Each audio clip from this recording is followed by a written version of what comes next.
And my dad grew up in Burma.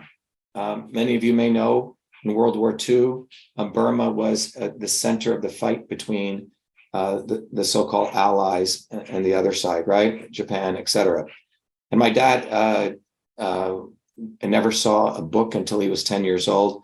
After the war, they came back to India from Burma. There was a time when people used to go to Burma. My great-grandfather on my father's side was very poor. He, at the age of 12 or 13, he got onto a ship where he had to work his way off. They basically was an indentured servant. Some people don't know the first slaves, quote unquote slaves, were from South India. In India, they were sent as indentured servants all over the world, long even before African slavery.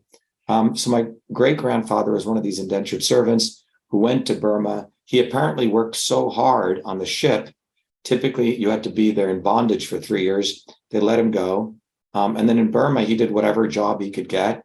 And then my grandfather grew up in Burma, and so did my father. But after World War II, they literally walked back and by ship back to India.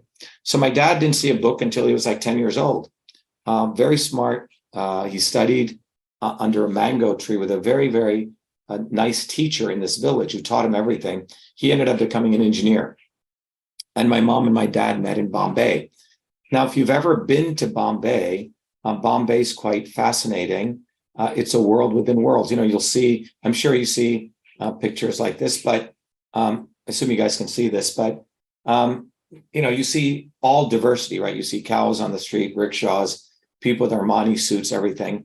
But on the summers, or at least a quarter of the time, I would spend in this deep village in deep, deep South India, which had no running water.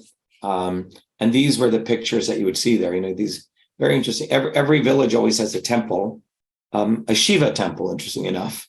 And so my grandmother was a farmer, right?